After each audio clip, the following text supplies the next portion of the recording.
When most people hear the word compounding, they think of growth. They think of money multiplying quietly in the background, turning small investments into something big over time.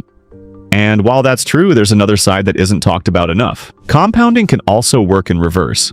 It can keep people stuck, and in many cases, it quietly keeps them poor. The same force that builds wealth can also lock people into financial struggle. The compounding trap starts with debt. Every loan, every credit card balance, every payment that carries interest is its own form of compounding. If you borrow money and don't pay it back quickly, the interest starts multiplying in the same way investments grow.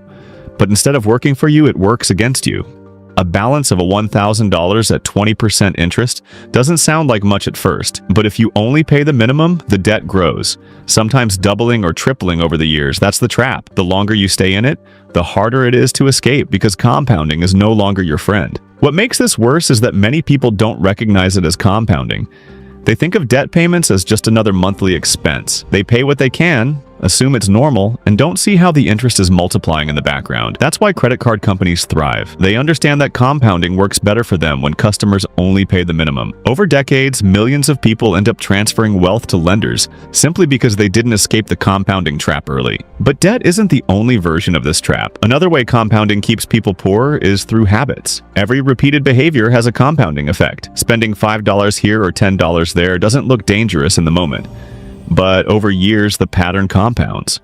That daily choice to spend instead of save, to buy instead of invest, adds up to thousands of dollars that could have been working for you. By the time someone realizes it, years of missed compounding have passed. The trap isn't just financial, it's behavioral.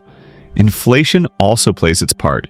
If your money sits in a low-yield account, inflation eats away at its value year after year. It's another kind of compounding, but in reverse. Prices rise a little every year, and those increases build on top of each other. A dollar today doesn't buy what it did 10 years ago, and 10 years from now, it will buy even less. If your money isn't growing faster than inflation, you're moving backward without noticing. That's one of the quietest traps because it doesn't feel painful in the moment. But over decades, it erodes savings until they're worth far less than expected. There's also the compounding of missed opportunities. Someone who waits 10 years to start investing might think they're only behind by the amount they didn't save. But they're also behind on the growth that money would have produced. That's the double loss of delay. Not just the dollars uninvested, but the compounding returns that were never allowed to start. The longer the delay, the greater the gap becomes. By retirement, the difference can be enormous. And it's why two people with similar incomes can end up in completely different financial situations. What ties all of this together is that compounding doesn't stop. It's always working. It doesn't care whether you're rich or poor. It simply multiplies what's already in motion. If you're in debt, it multiplies the debt. If you're investing, it multiplies the growth. If you're stuck in spending habits, it multiplies the effect of those habits. And if you're building assets, it multiplies those instead. The trap is when compounding is allowed to work against you for too long, and by the time you notice, the gap feels impossible to close. The wealthy understand this difference. They do everything possible to avoid compounding debt and maximize compounding growth. They pay off high-interest loans quickly, they avoid unnecessary liabilities, and they focus on putting money into assets that grow. That shift, protecting themselves from negative compounding while leaning into positive compounding, is one of the simplest but most powerful differences between staying stuck and moving ahead. Breaking out of the compounding trap doesn't require perfection, but it does require awareness. The first step is recognizing where compounding is currently working against you. For most people, it's credit cards, car loans, or lifestyle choices that eat away at income. Every dollar going toward interest is a dollar not going toward growth. Shifting even small amounts from negative compounding to positive compounding makes a difference over time. It's also about urgency. Many people believe they'll fix things later, but compounding punishes delay. The longer you stay in debt, the more it multiplies. The longer you delay investing, the more growth you miss. Every year of waiting compounds the problem. That's why starting early, even with small amounts, changes everything. Compounding rewards time, and time is the one resource you can't replace once it's gone. There's also a mental side to the trap. People often underestimate the power of small actions because the results don't show up immediately. Paying down an extra $100 on debt looks like nothing at first.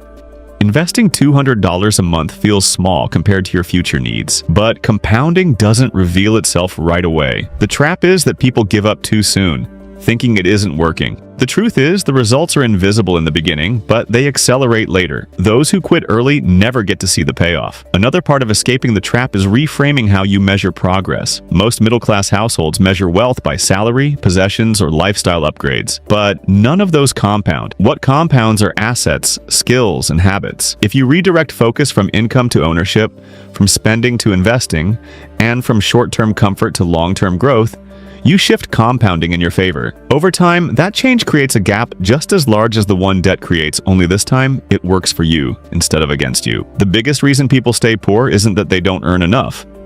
It's that the forces of compounding are stacked against them. Debt compounds, inflation compounds, bad habits compound, and missed opportunities compound. Meanwhile, they never give their money enough time to grow in the opposite direction. It's not a lack of intelligence, it's a lack of awareness about how quietly and powerfully compounding works in both directions. Escaping this cycle requires more than just knowledge. It requires discipline to stop feeding negative compounding and patience to let positive compounding work. That means paying down high-interest debt as quickly as possible. It means putting even small amounts into investments consistently. It means recognizing that every habit, financial or otherwise, is compounding into your future, whether you like it or not. What makes compounding so deceptive is its quiet nature. Nobody feels the impact of interest in the first month or even the first year.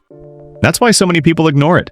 A $3 coffee doesn't ruin you today. A few hundred in credit card interest doesn't feel catastrophic this month. Inflation creeping up by 3% doesn't seem like much when you're looking at a single year. But these small, almost invisible effects are exactly what build into life-changing outcomes. By the time the results are obvious, the damage has already been done. Think of two people earning the same salary for 30 years. One carries credit card balances, buys cars on loans, and delays investing until later. The other cuts debt early, puts small amounts into investments every month, and lets time do its work. On paper, their incomes look identical, but at retirement, the first person may have nothing but bills, while the second could be sitting on hundreds of thousands of dollars in assets. The difference wasn't luck. It was compounding pulling them in opposite directions. Another layer of the compounding trap is social pressure. Many people feed negative compounding without even realizing it, because society normalizes debt and spending. Credit card offers arrive in the mail. Buy now, pay later buttons show up on every shopping site. Financing options are built into everything from phones to furniture. The system is designed to keep people compounding in the wrong direction. What looks like harmless convenience is really a long-term transfer of wealth away from the spender and toward the lender. Escaping requires more than avoiding debt.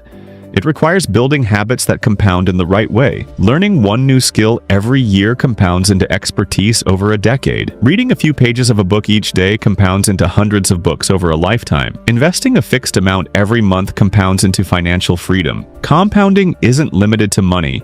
It applies to knowledge, discipline, health, and relationships. That's why the compounding trap is so dangerous.